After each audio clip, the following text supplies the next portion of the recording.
my channel and I am here with you with a new topic of the Kaleidoscope book English Elective।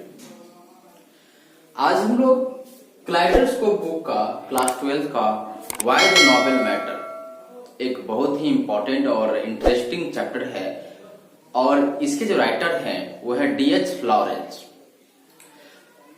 इस chapter में उन्होंने novel को बाकी पूरे field of education के साथ कंपेयर करने का कोशिश करा है। हम यहाँ पे देखेंगे कि किस प्रकार से राइटर ने नोवेल को इस्टेब्लिश करने का, सबसे ऊपर रखने का भरपूर कोशिश किया है और ये जो इम्पोर्टेंस वास्तव में है या फिर नहीं है, ये हम अपने पॉइंट ऑफ व्यू से भी देखेंगे।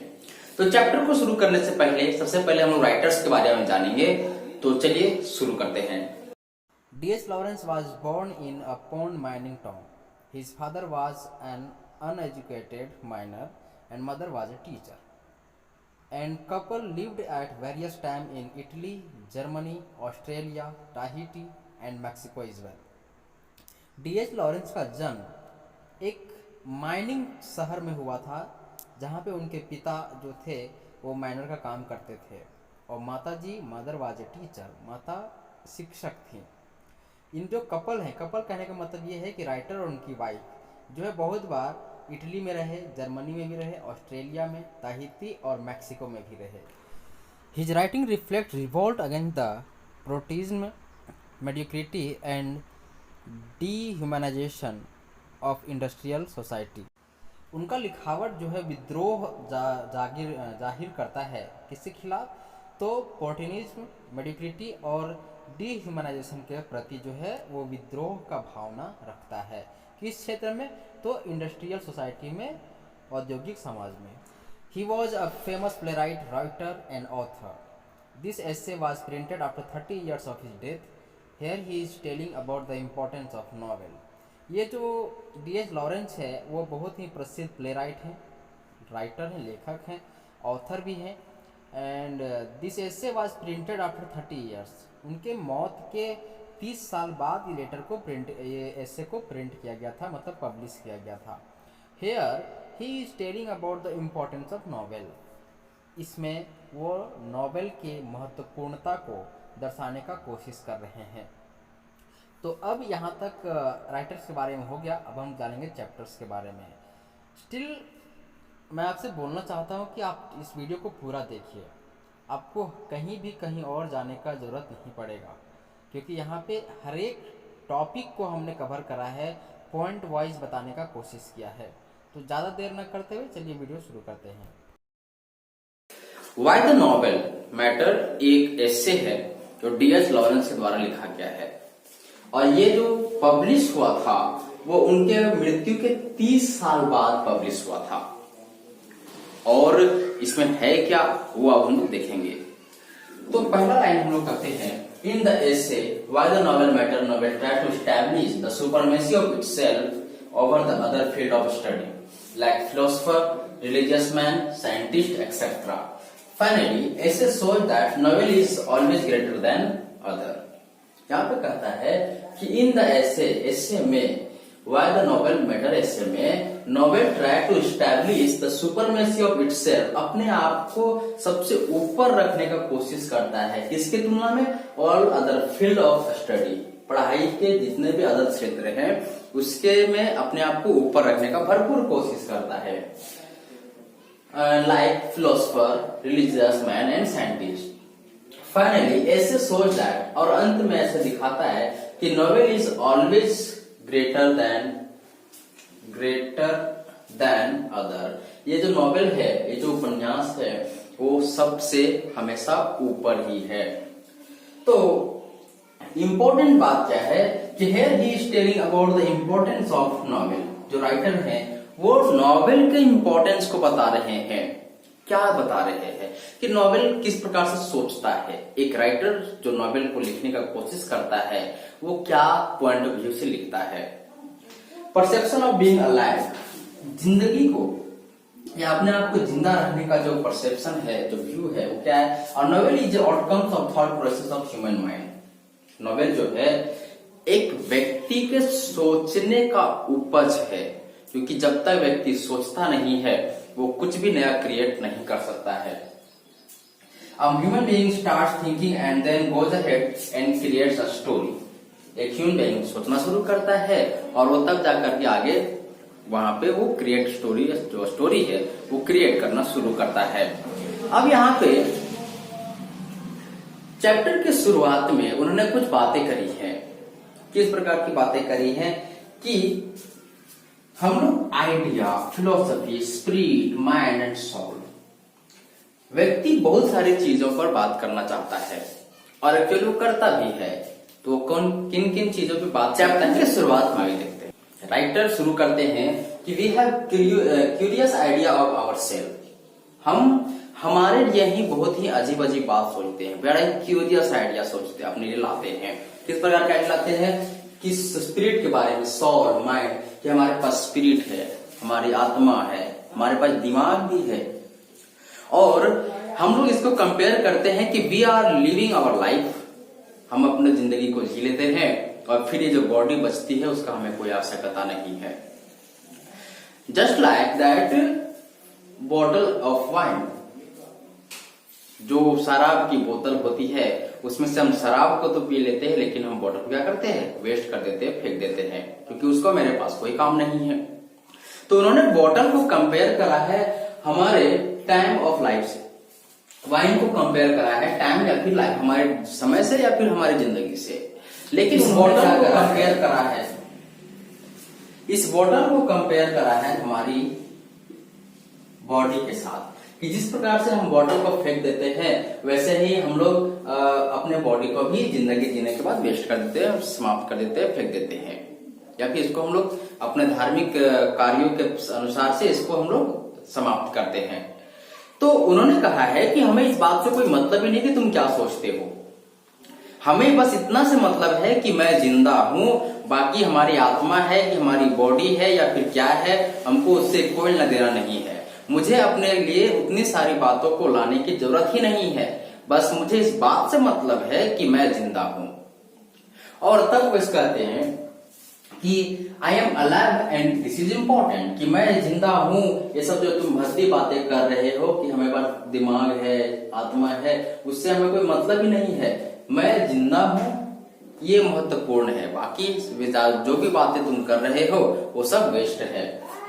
हैंड एंड ब्रेन, अब यहाँ पे दो तुलनात्मक अध्ययन है कि ये जो ब्रेन है वो हमारे पूरे बॉडी पे कंट्रोल करता है और यहाँ पे वो हाथ पे भी कंट्रोल करता है। लेकिन क्या हम ब्रेन और बॉडी, ये हाथ में कोई कंपैरिजन कर सकते हैं? तो राइटर्स कहते हैं यस वी कैन। तो क्या कंपैरिजन कर सकते हैं कि जो ब्रेन है वो सोचता जरूर है, वो क्या क्या कर सकता है कि ये हमारे इंपॉर्टेंस ऑफ जो माइंड है कि थिंकिंग बियॉन्ड वर्ल्ड, हम जो है वो तो सोच ही सकते हैं, लेकिन जो नहीं है हम उसको भी सोच सकते हैं इस ब्रेन की सहायता से। But this brain can not right, ये ब्रेन लिख नहीं सकता है, उसको लिखवाने के लिए इस हाथ की जरूरत चाहिए होता है और ये हाथ बहुत इंपॉर्टेंट है। और मैं ब्रेन से ज्यादा इस हाथ को तवज्जो दूंगा क्योंकि ये हाथ क्या करता है, लिखता है, बहुत सारे चीजों को याद भी रखता है। जब मान लेते हैं कि जब फर्स्ट हम लोग इस वर्ड को लिखना शुरू करते हैं तो हमें बताया जाता है पहले लाइन खींचिए, फिर ये करिए, इस तरीके से करिए, तो हम इसको जाते हैं। लेकिन बाद में हैंड इस बात के लिए आदी रहता है कि हमको जब क लिखना है तो ऐसे ही लिखना है। तो यहाँ पे राइटर्स हैंड को बहुत ज्यादा तवज्जो देते हैं क्योंकि ये अलाइव है और ब्रेन तो जो हमारे पूरे बॉडी पे कंट्रोल रखता है, ये हाथ पे भी रखता है, लेकिन हाथ जो कर सकता है वो ब्रेन नहीं कर सकता है। ये यहाँ तक। आगे इन्होंने क्या करा है कि तुलनात्मक अध्ययन करा है बहुत सारे चीजों को, जैसे कि novelist versus philosopher, novelist versus science, novelist versus poet and religious man, etcetera etcetera. लेकिन हर कंपैरिजन में, हर तुलना में उन्होंने नॉवेल को बहुत ऊपर रखने का कोशिश किया है और हम देखते हैं कि नॉवेल किस प्रकार से ज्यादा सफल होता है बाकी सभी चीजों के मामले में। तो चलिए अब आगे बढ़ते हैं। राइटर्स क्या करता है कि कंपैरिजन शुरू करता है, स्टार्ट्स कंपैरिजन। किसी किसके बीच में पहला कंपैरिजन है? Novelist and man of religion. एक नॉवेलिस्ट के बीच में और एक जो धार्मिक बातों पे विश्वास करता है या धार्मिक बातों को करता है, उस आदमी के बीच में ये कंपैरिजन करते हैं। तो सबसे पहला जो कंपैरिजन उन्होंने करा है, तो उसमें देखते हैं कि रिलीजियस मैन क्या करता है। Talks about religion. एक जो धार्मिक आदमी होता है वह अपने धर्म की बातें करेगा, उसको बाकी किसी और धर्म से लेना देना नहीं है, वो केवल अपने धर्म के बातों को आगे प्रचार प्रसार में लाएगा और उसी बातों को मानेगा भी। सेकेंड पॉइंट है इसका कि प्रीचिंग ऑन रिलीजियस थिंग। वो किस प्रकार के अभिभाषण को देता है, किस प्रकार के प्रवचन को करता है? Which are already written in religious text और ग्रंथ, जो ऑलरेडी कभी न कभी लिखा हुआ है किसी के द्वारा, जो कभी न कभी किसी के द्वारा रचित है या फिर रचना किया गया है, उन चीजों के ऊपर अपना व्याख्यान देता है। उसमें उसका अपना परसेप्शन, अपना व्यू कुछ नहीं होता है। पीपल सुनते हैं, people listen, read and tell, और क्या करते हैं? जो लिखा हुआ है ग्रंथ में उसको पढ़ते हैं और लोगों को बता देते हैं। ये सब कौन सोच रहे हैं? ये सब का मानना है, हमारे डीएच लॉरेंस का मानना है, people has to think same to the religious person thinking. और जो लोग उसको सुन रहे होते हैं, वो जो प्रवचन सुन रहे होते हैं, उन लोगों को उस व्यक्ति की तरह सोचना होता है जो प्रवचन दे रहा होता है। एक प्रवचनकर्ता जो बातें बताएगा, सामने वाले जितने पर्सन हैं सब उसी चीज को फॉलो करेंगे बिना किसी दिमाग को लगाए। बिकॉज आप जानते हैं कि लोग अपने धर्म पे सवाल खड़ा करना नहीं चाहते, तो जो उनके धर्म ग्रंथ में लिखा हुआ होता है लोग उसी को फॉलो करना शुरू करते हैं। और फॉलो करने में कौन मदद करते हैं? तो जो लोग प्रीचिंग करते हैं, जो लोग प्रवचन देते हैं, जो लोग अभिभाषण करते हैं धार्मिक सम्मेलनों में। तो ये बात है किसके लिए? रिलीजियस मैन के लिए, कि वो अपने केवल धार्मिक बातों को ही करता है और लोग उसी धार्मिक बातों को अपने जीवन में भी ले आते हैं। बट नॉवेलिस्ट क्या करता है ये देखते हैं। एक नॉवेलिस्ट जो है ह्यूमन अंडरस्टैंडिंग को समझता है, वो ह्यूमन अंडरस्टैंडिंग को लिखने का कोशिश करता है। वो वही लिखता है जो एक आम आदमी सोच सकता है। एक सिंपल सा एग्जांपल है, दो बैलों की कथा। सबके घर में बैल थे, सबके घर में जोतने वाला भी था, सबके घरों में वो हल भी था। लेकिन प्रेमचंद साहब जी ने जो उस 5-4 कैरेक्टर को लेकर के कोरिलेट करा और एक स्टोरी बनाई, वो आज तक आउटडेटेड नहीं हुआ और आई डोंट थिंक कि वो कभी आउटडेटेड होगा। तो ये बहुत नॉर्मल सी चीज थी जो हर एक घर में है, और जब वो स्टोरी बनी तो इतना ज्यादा फेमस रहा, इतना ज्यादा प्रचलन में रहा कि आज तक वो बुक से बाहर नहीं गया है। अब आगे बढ़ते हैं। राइट स्टोरीज, वो आदमी के सोचने के तरीकों को समझता है एक नॉवेलिस्ट, और क्या करता है? स्टोरियां बनाता है, जो अभी हमने आपको बताया प्रेमचंद वाला। Correlate with human thinking, this is the important thing of novel, that जो नॉवेल होते हैं उसमें एक आम व्यक्ति के सोचने के तरीकों को मेंशन किया जाता है। और शायद यही कारण है कि नॉवेल जो है, जो उपन्यास है, वो ज्यादा प्रचलन में आते हैं, ज्यादा लोग पढ़ना पसंद करते हैं, क्योंकि वो हमारे थिंकिंग जैसा तो है। जो कुछ भी हमारे थिंकिंग से मैच करता है वो हम ज्यादा उसको लाते हैं अपने लाइफ में। फॉर एग्जाम्पल, एक पर्सन जो लव में है, ठीक है, उसको हो गया है प्यार, और आप जानते हैं कि जो प्यार करता है लोग, उन लोग का दिल कुछ इस प्रकार से होता है। बाकी तो हम लोग का कुछ ऐसा होता है इस प्रकार से, जिसमें आलिंद और निलय होते हैं। तो ये वाला जो पर्सन है उसको किस प्रकार के गाने या म्यूजिक पसंद आएंगे? उसको वैसा ही म्यूजिक पसंद आएगा जिसमें प्यार, इश्क, मोहब्बत को बढ़ावा दिया गया होगा। लेकिन जो पर्सन का ये ब्रेक हो गया है, टूट फूट गया है, वैसे आप जानते हैं कि दिल टूटता फूटता पटकता कुछ भी नहीं है, तो ये सब सोचने वाली सब है, सब हमारे हार्मोन का क्या धरा होता है। वो कभी भी इस प्रकार के रोमांटिक गाने को नहीं सुनेगा। वो कैसा सुनेगा? वो दर्द दिल वाला गाना सुनेगा। तो म्यूजिक तो सब वही है, लेकिन हमारे स्थिति के अनुसार से, हमारे सोच के हिसाब से हम उसको सेलेक्ट करते हैं। और ये बात यहाँ पे इसका फायदा कौन उठाता है? एक नॉवेलिस्ट इसका फायदा उठा लेता है। आगे बात करते हैं, create a new aura of living. और ह्यूमन बीइंग के थिंकिंग से कोरिलेट करते करते जीवन जीने का एक नया पर्यावरण या आवरण तैयार कर देता है। ये कौन करता है? तो एक नॉवेलिस्ट करता है। डेवलप न्यू थिंकिंग या नया सोच डेवलप करता है। ये नहीं कि जो रिलीजियस टेक्स्ट में लिखा हुआ है हम उसी चीज को आगे बढ़ाते चले जाएंगे। एक नॉवेलिस्ट नई नई थिंकिंग को लाता है। किसके हेल्प से? तो सोचता दिमाग से और लिखता हाथ से है। और क्या करता है? Novelist think as according to the general human thinking. और इसीलिए तो नॉवेल सक्सेस रहता है, क्योंकि जो नॉवेलिस्ट होता है एक आम आदमी के बिहेवियर में घुस जाता है, एक आम आदमी के थिंकिंग प्रोसेस को समझ लेता है और उसी चीज को वो लिख देता है जो हमारे सोसाइटी में, हमारे कंट्री में, हमारे स्टेट में हो रहा होता है। तो comparison of novelist and man of religion वो इम्पोर्टेंट है। यहाँ पे यार एक चीज इम्पोर्टेंट बात है कि नॉवेलिस्ट जो है वो अंडरस्टैंडिंग के ऊपर है, समझ के ऊपर है। वो चीजों को समझने का कोशिश करता है तब लिखता है। लेकिन जो मैन ऑफ रिलीजन है वो थायोलॉजी के ऊपर है, जो ऑलरेडी कभी ना कभी लिखा हुआ है उसी चीज को वो लोगों को बताते रह जाता है। तो ये था आपका रिलीजियस मैन वर्सेस नॉवेलिस्ट के बीच में comparison. Second comparison is novelist and philosopher. एक साहित्यिक पर्सन और एक दार्शनिक पर्सन के बीच में दूसरा कंपैरिजन है। तो फिलोसोफर के बारे में क्या बताया गया है यहाँ पे सो देखते हैं, और नॉवेलिस्ट के बारे में क्या बताया गया है वो देखते हैं। हम सभी प्रकार के कंपैरिजन में पाएंगे कि नॉवेलिस्ट को हमेशा या नॉवेल को हमेशा ऊपर रखने का कोशिश किया गया है। तो novelist what he does is something that is understandable is written by human.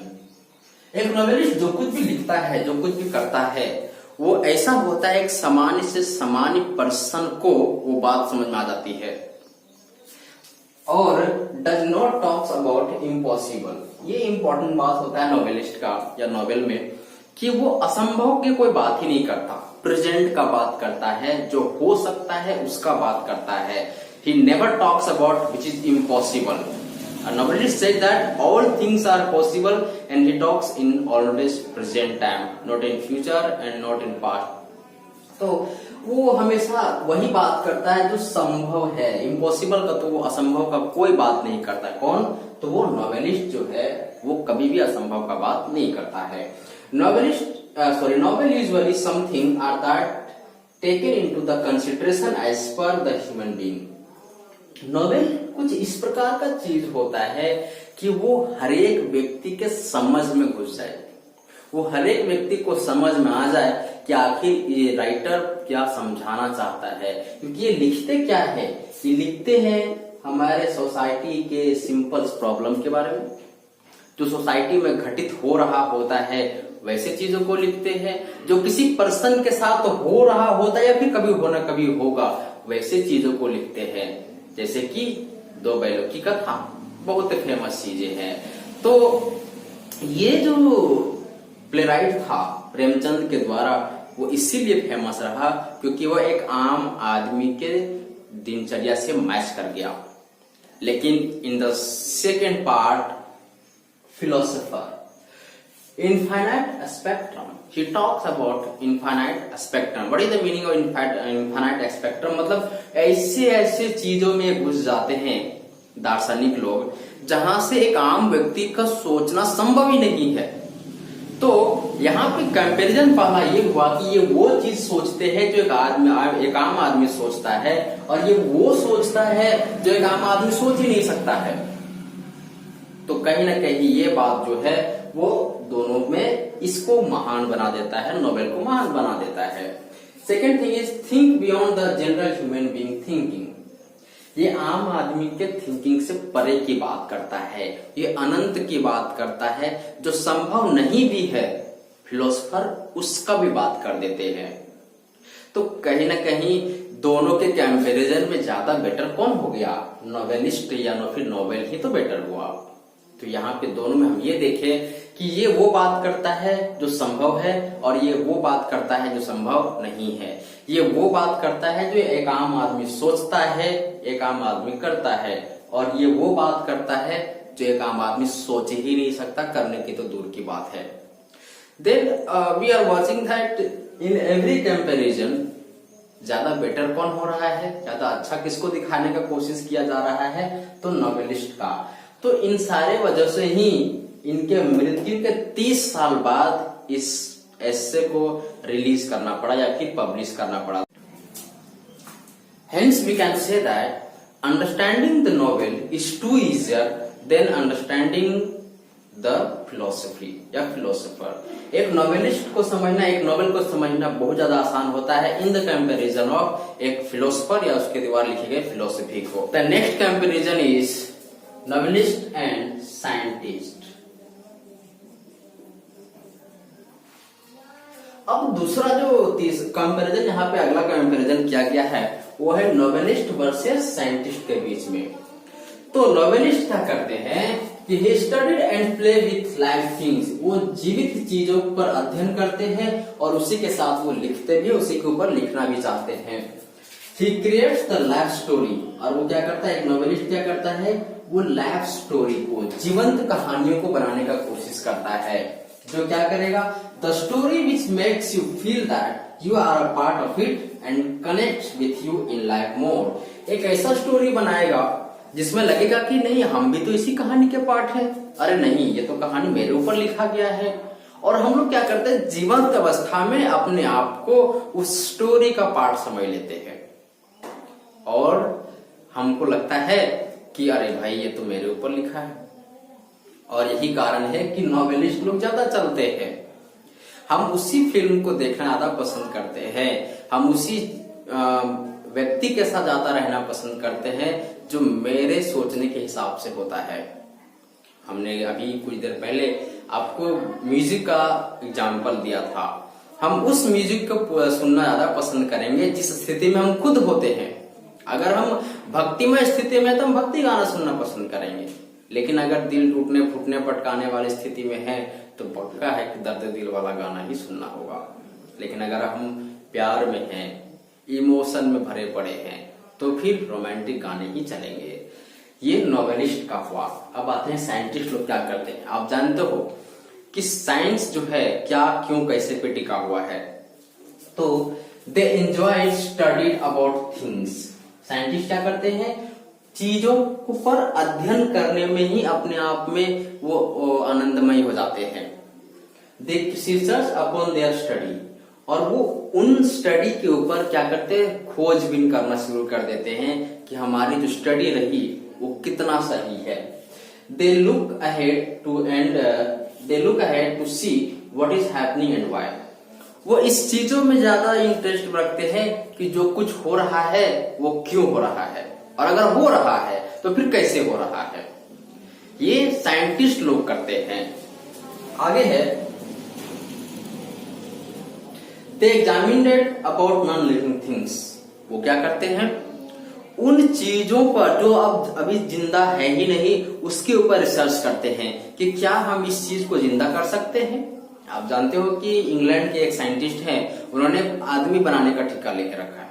मतलब वो क्या कर रहे हैं, एक आदमी क्रिएट कर रहे हैं। सब कुछ बन गया है, ये पसली शायद नहीं बन रहा है। तो जो नहीं है, हम ये साइंटिस्ट लोग उसके ऊपर रिसर्च करते हैं और क्या करते हैं, they try to find which does not exist. वो इस चीज को खोजने का कोशिश करते हैं जो अभी तक अस्तित्व में है ही नहीं। फॉर एग्जाम्पल, साइंस की दुनिया में सबसे बड़ा उपलब्धि माना जाएगा जब हम लोग एलियंस को ढूंढ लेंगे। एलियन मतलब क्या होता है, एलियंस का मतलब होता है जो दूसरे ग्रह के वासी होते हैं। तो लेकिन वो एग्जिस्ट करते भी हैं या नहीं करते ये नहीं पता, but we are finding them, we are trying to find them. और इस कारण से हम उनको खोजने का कोशिश भी कर रहे हैं। बहुत सारे रेडियो वेव्स को भेज रहे हैं स्पेस में, बहुत सारे क्राफ्ट को भेज रहे हैं। तो क्यों जो नहीं एग्जिस्ट कर रहा है वर्तमान में, हम उसको ढूंढने का कोशिश कर रहे हैं। तो साइंस चलता है क्या, क्यों, कैसे पर, जिसमें जो चीज होता है उसके ऊपर भी सवाल खड़ा करता है और जो चीज नहीं है उसको भी ढूंढने का कोशिश करता है। लेकिन नॉवेलिस्ट क्या करता है, जो एक्चुअल में हो रहा होता है उसको लिखता है, जो एक आम आदमी से कोरिलेट कर जाए वैसा कहानी बनाता है, ताकि हम सोच पाए कि अरे यार ये कहानी तो मेरे लाइफ से मैच कर गया, ऐसा तो मेरे साथ भी हुआ है। तो we are watching that in every comparison novel जो है वो थोड़ा अप है in comparison of rest of this material. बाकी जितने भी हमने कंपेरिजन करा है सब में क्या है, ये ऊपर ही जा रहा है और ये नीचे आ रहा है। आई होप का आपको पॉइंट वाइज आपको समझ में आ रहा होगा, क्योंकि हमने इसको पॉइंट वाइज करा ताकि आपको बहुत ज्यादा आगे उन्होंने कहा है इम्पोर्टेंस ऑफ नॉवेल। उन्होंने आगे चल करके नॉवेल का इम्पोर्टेंस बताया है कि पहला जो पॉइंट उन्होंने दिया है कि विंडो टू लाइफ, जीवन के लिए ये विंडो कैसे ओपन कर देता है तो समझिए। Impactful, influence, they correlate with reality of humans. इस चीज को हम लोग ऐसे समझते हैं कि भारत की जब आजादी की बात चल रही थी, जब भारत में आजादी का आंदोलन चल रहा था, तो बहुत सारे राइटर्स वीर रस का प्रयोग कर रहे थे और वीर रस के द्वारा जो लिखा गया पोयम था वो बहुत ज्यादा लोगों को बोल सकते हैं कि रीइंफोर्समेंट कर रहा था, लोगों को देश के लिए लड़ने का जुनून पैदा कर रहा था। भारत माता की बहुत सारे इमेजेस बनाए गए, तो वो जो इमेज आया इससे लोगों के मन में एक चित्र बना कि yes I have to save this one, we have to fight for our country, for our freedom is well.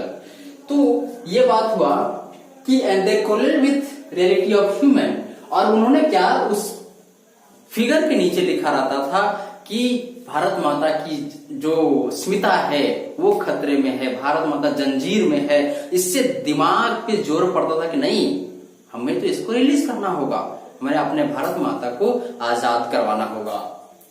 Platonic ideas का मतलब ये होता है कि किसी भी चीज को दूर से देख करके ओबे करना। तो यहां पे हमने उदाहरण लिया stand for away and just trust I like, Ramayana Mahabharata और रामायण में जो बातें बताई गई हैं उन चीजों को as a religious text, religious book या फिर धार्मिक ग्रंथ के तौर पर समझना, ये ज्यादा कुछ समझ नहीं पाएंगे। लेकिन अगर उस चीज को हम अपने लाइफ में कोरिलेट कर लेते हैं तो हम ज्यादा बात को समझ पाते हैं। राइटर्स ने यहाँ पे बाइबल्स का भी उदाहरण लिया है कि बाइबल को अगर एक हम उपन्यास के तौर पे देखें, एक नॉवेल के तौर पे देखें तो ज्यादा बेटर होगा in comparison of in rather than religious text. एक धार्मिक ग्रंथ के रूप में देखना बाइबल को ज्यादा बेहतर नहीं होगा। अगर हम उसको उपन्यास के तौर पे देखें तो ज्यादा बेटर होगा। इनकी हम 10 कमांडेंट को, जो बाइबल के जो कमांडेंट है 10, उसको हम रट लें। किसी भी चीज को रट के ओबे करना और उस चीज को समझ के अपने साथ आत्मसात कर करके उसको फॉलो अप करना ज्यादा बेटर होता है। आगे राइटर्स कहते हैं कि whenever we have a religious book, rule culture faith, ये चीज रूल कल्चर फेथ। जब हम किसी स्टोरी को पढ़ते हैं तो हम उसको अपने लाइफ से कनेक्ट करने का कोशिश करते हैं। अगर हम किसी ऐसे स्टोरी को पढ़ रहे हैं जिसमें किसी के घर में चोरी हो गया हो तो हम अपने साथ कोरिलेट कर रहे होते हैं कि यार ऐसा तो हमारे साथ भी हो सकता है। ये बात यहाँ पे बताया गया है। और आगे आते हैं कैरेक्टर्स। जैसा कि अभी हमने आपको बताया कि कैरेक्टर्स क्या करते हैं, फ्लूइडिटी देते हैं, कनेक्टिविटी देते हैं। जो भारत माता का फिगर जो बात हुआ कि भारत माता का जो चित्र बनाया गया और जो उसमें पोर्ट्रेट में दिखाया गया कि जंजीरों में बंधे हुए हैं, हमें इनको छुड़ाना है, इससे लोग बहुत ज्यादा प्रभावित हुए। इसलिए कैरेक्टर्स जो नॉवेल्स के जो उपज हैं और वो नॉवेल के उपज के कारण उसमें क्या हुआ, लोग उसके अपने से कनेक्ट कर पाए और भारत को अंततः आजादी मिली। इसके लिए बहुत सारे लोगों ने अपनी प्राणों की आहुति भी दी। आज हम उनको याद करते हैं, लेकिन कुछ ऐसे भी हैं जिनको हम याद नहीं कर पाते हैं क्योंकि उन्हें उनके बारे में हमें पता ही नहीं है। तो आप वैसे लोगों को जरूर ढूंढिए, इंटरनेट, गूगल, इंसाइक्लोपीडिया, विकीपीडिया, वहां पर आपको बहुत सारे लोग मिल जाएंगे। आगे है लव एंड रोमांस। राइटर्स कहते हैं कि जो लव एंड रोमांस है वो एक्चुअली नॉवेल्स की ही तो उपज है, क्योंकि नॉवेल्स लिखाता है हाथ से, और हाथ को कमांड कौन करता है? ये ब्रेन कमांड करता है। तो जो ब्रेन में लव और रोमांस की बातें आई वो उपन्यास में आई, वो उपन्यास में लिखा गया, और वो उपन्यास में जो आया वो लोग पढ़े और लोग फिर लव एंड रोमांस में चले गए। यहाँ पे राइटर उदाहरण लेते हैं शेक्सपियर का, कि शेक्सपियर ने रोमियो जूलियट का जितना बार उदाहरण लिया है, उनके ऊपर जितना ज्यादा रिसर्च करा है, उनके बारे में जितना लिखा है, भारत में भी हुए हीर रांझा, आपका ओमान अरब में हुए लैला मजनू, ये सब जो इनके बारे में लिखा गया ये उपन्यास की ही उपज है। इसलिए राइटर्स कहते हैं कि दैट्स व्हाई नॉवेल्स मैटर्स। इन सारे कारणों से नॉवेल्स मैटर करता है। तो ये हमारे इंपॉर्टेंस ऑफ नॉवेल था जो हमने पार्ट वाइज इसको लिया है। कंक्लूजन देखते हैं। Novels are the only things that go ahead and give a person the affectivity of being on. Novel ही वो चीज है जो किसी पर्सन को कंटिन्यूटी के लिए, रीइंफोर्स के लिए, या फिर उसके अपने फीलिंग्स को बाहर करने के लिए नॉवेल ही आगे आता है। ब्रेन जो है, ये जो नॉवेल है वो ब्रेन का ही उपज है। तो ब्रेन जो है पूरे बॉडी पे कंट्रोल करता है, ये आज मेडिकली प्रूव्ड है। और आप जानते हैं कभी कभार कुछ लोगों को ब्रेन डेड घोषित कर दिया जाता है, बॉडी डेड नहीं किया जाता, ब्रेन डेड। ब्रेन डेड का मतलब ये होता है कि अब उसका ब्रेन कभी वेकअप नहीं होगा, कभी नहीं जगेगा, तो वो अब समझिए मरे के बराबर है। तो मेडिकली भी प्रूव हो चुका है, अनटिल और unless brain is working human body is performing. मतलब ये हुआ कि जब तक दिमाग काम कर रहा है हमारी बॉडी भी काम करती है। अगर हमारे ब्रेन ने कहा कि you have to raise your hand, then we will. अगर हम बोला कि तुम्हें तुम्हारा हाथ उठाना है तभी हम अपना हाथ उठा पाएंगे, क्योंकि ये हमारा ब्रेन का कमांड होता है। तो and because brain commands us to control the stimuli around us, क्योंकि ब्रेन ही हमारे आसपास के हो रहे जितने भी गतिविधियां हैं वो सबको ब्रेन ही कंट्रोल करता है। ब्रेन सोचता है, फिर हमारे बॉडी को रिएक्ट करने के कमांड्स भी देता है। And finally we can say that brain body को कंट्रोल करता है, बॉडी ब्रेन को कंट्रोल नहीं करता है। And you know that all novels are the product of our creativity of our brain only and helps to write our hand. जितने भी novels लिखे जाते हैं वो राइटर्स के ब्रेन के ही उपज होते हैं, इसलिए ये ब्रेन बहुत इंपॉर्टेंट हो जाता है। And finally we can say that novels matters because it help us to grow, it help us to reinforce, it's help to connect ourselves with society and all other things। तो ये था आपका इसका conclusion. And still कोई doubt है तो हमें comment box में बताइए, we will go ahead and make a new video for your problems.